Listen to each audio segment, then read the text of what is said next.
His family kicked him out at 18. 10 years later, at 18 years old, Ethan stood on the front porch with a backpack and nowhere to go. Rain poured from the sky. His father pointed toward the street. "You are an adult now. Figure it out yourself." His mother didn't even look at him. The door slammed shut. And just like that, he was homeless. Ethan sat at a bus stop that night, shivering in the cold.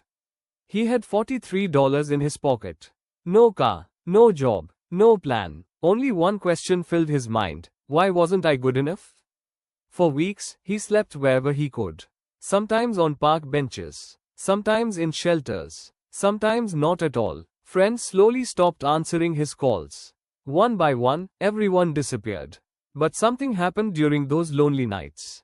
Ethan made a promise that would change his life forever. He said, "If nobody believes in me, I'll believe in myself."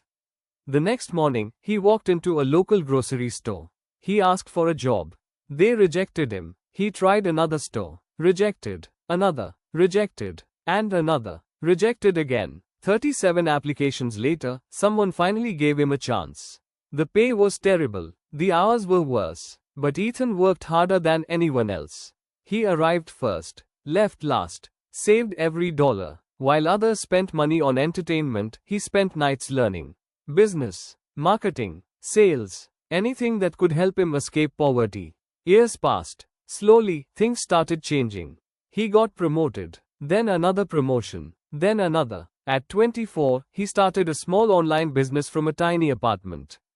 The first month, he made $17. The second month, $42. The third month, nothing. Most people would have quit. Ethan almost did. But he remembered that rainy night on the porch. He remembered the feeling of being unwanted. And he kept going. 1 year later, the business crossed 6 figures.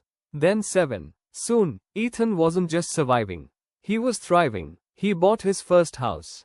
Then another. Then he built a company with employees across the country. People started calling him successful. But there was one thing money couldn't erase. The pain. The memory of being abandoned. Then, exactly 10 years after he was kicked out, his phone rang. The caller ID shocked him. It was his father. For a moment, Ethan stared at the screen. 10 years. Not a single call. Not a single birthday message. Nothing. Finally, he answered. His father's voice sounded older. Smaller. "We need help." Ethan's heart raced. His parents had lost their home. Medical bills had drained their savings. They had nowhere else to go. The same people who once threw him out were now asking him for help. Silence filled the call. This was the moment. The moment everyone dreams about. Revenge. He could hang up. He could say no. He could make them feel exactly how he felt. His father waited. So did the audience. And then Ethan spoke. "Come stay with me." There was silence. His father began to cry. Days later, his parents arrived at his home. They expected anger, bitterness, resentment. Instead, Ethan welcomed them. Not because they deserved it, but because he refused to become the person who hurt him. One evening, his father finally asked, "After everything we did, why would you help us?" Ethan smiled and said something his father never forgot. "Because someone had to break the cycle." The room fell silent. Tears filled his mother's eyes. For the first time in years, they understood the damage they had caused. Forgiveness didn't erase the past, but it gave everyone a future. And that's the lesson. Success isn't proving people wrong.